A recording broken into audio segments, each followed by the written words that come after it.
had the feeling that I had known you. Like we are connected from past lives. I don't believe in that. What do you believe in?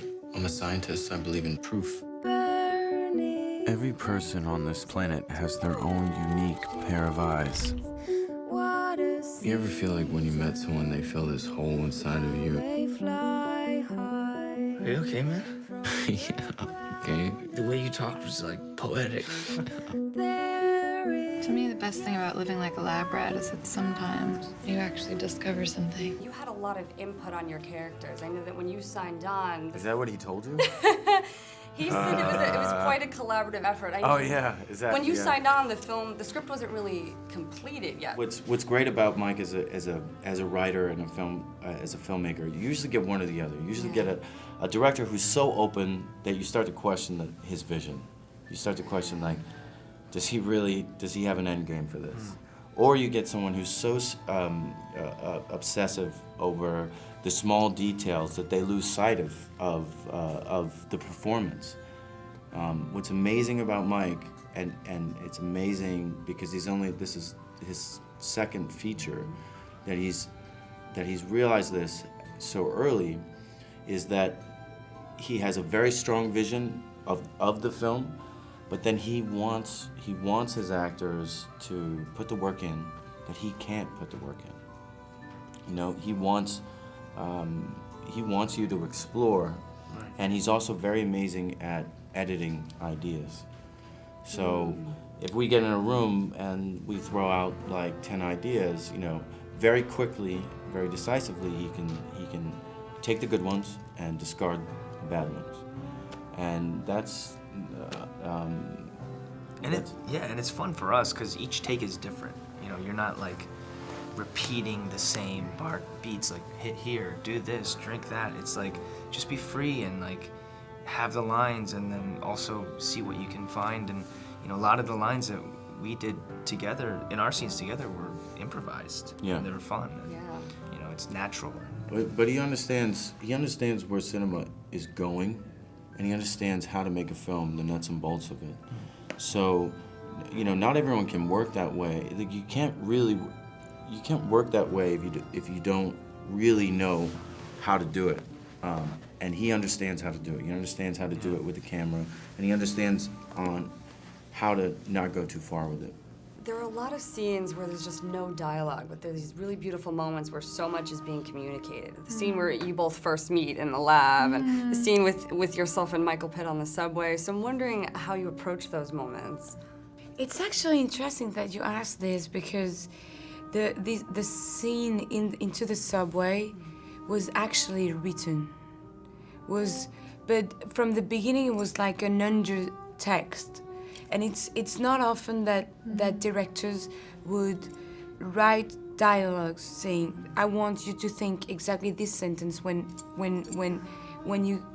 you are like staring at your partner," and just to create.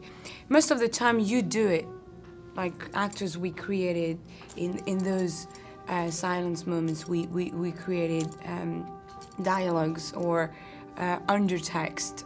And that was like very interesting because on those moments, on the subway scene, for example, they were written, and we were talking about it the other day with Mike. He was like, "Look in this scene, and I mean, we feel all that, and it was powerful. The thing with the music, and it's, yeah." Like most of the time, like the scenes with no dialogues are the strongest. Especially in cinema, I mean, I think a play is sort of about listening and an auditory experience, but cinema is all just about moving images and people looking at one another. And I think all the most powerful things in cinema are about some talking happens, but you're only doing the talking to get to a point where the silence communicates everything the talking. And actually, like talking about the eyes, it's interesting, but like because some scenes you can just like shoot them just like with here. close-ups of the eyes, and it will be dialogues. Yeah. And even if there won't be dialogues, you would be able to. Know what's being you would said. know.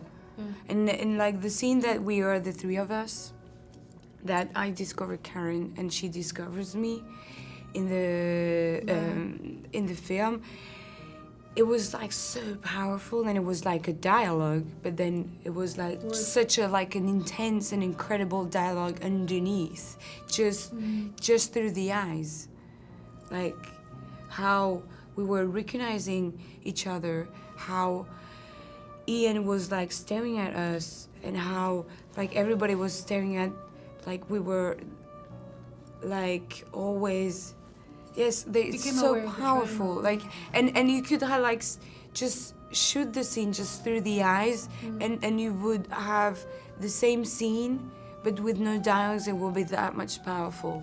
There's a scene in this film set in an elevator that is so freakishly scary and changes the whole course of the storyline. Right. The way that it's edited, the way that you structured it, it's so haunting. Right. And I wonder how you approached that moment. It's a major turning point in the film, certainly, definitely, and it has its cinematic, historical references. Psycho is a good one. Yeah. Cachet is another good one. It takes a very sharp turn unexpectedly. It's interesting because the movie has an interesting shape when we were making it. We were very aware that it keeps moving in this way that's sort of unpredictable, and then yet the second time you watch it, you realize it was all inevitable to get to where, or maybe that's not the right word.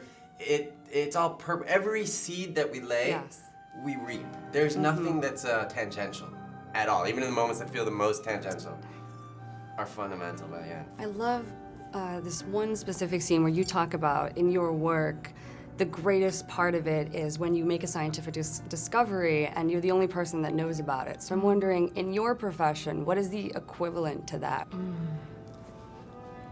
It will be when, after the blue, you discover something else. It's something that you experience more when you do theater, I think. Because after, I don't know, 60 times you're doing the same play, and you had like rehearsed it so much, and there's an accident, and the scene is the dialogue is coming differently, but you just discover something else, like another possibility of the scene. And I think, as much as I could think right now, it's the closest thing that I would find. That's such a great example of what she's saying. The discovery thing is such a great, it does happen for actors sometimes. I think it's when you get on set and you've prepared the scene a certain way. There's a scene where my character finds out that her husband has been, looking at images of his past lover and is really moved by it. And what do you do when you walk in on your husband looking at images of his past lover, and you're just like, and I remember in all the rehearsals that we did and all the daydreaming on it, I thought, oh, there's just so much rage and anger and then pain. What I didn't expect and what happened in the moment is that after you burn through that, the thing that you feel is actually more attracted and like drawn to, and the desire to have sex with your partner, to like somehow connect on a deeper level because you have at least finally gotten honest with each other, and that peeling back that layer of honesty actually makes you more in love rather than less. So those are the delicious things I think that you stumble upon. It's like when Karen says that line that you pointed out, I love that too, when she says, it's not about what the outside world does, it's about what I discover privately in the lab. That's what I relish in. And I think actors get that all the time. There's often moments in every project where you look at the other person that you're in the scene with and you're like, oh, why am I doing this? Well, yeah, that does in the bad takes, and then the good takes, you're like, did you feel that? Or like, did you sense that? And for me, I have joy in I come from an improv background, so I just have joy in switching it up every time. So that's the beauty in it for me, is to like just do whatever and work off of the other person. Knowing something that no one else knows.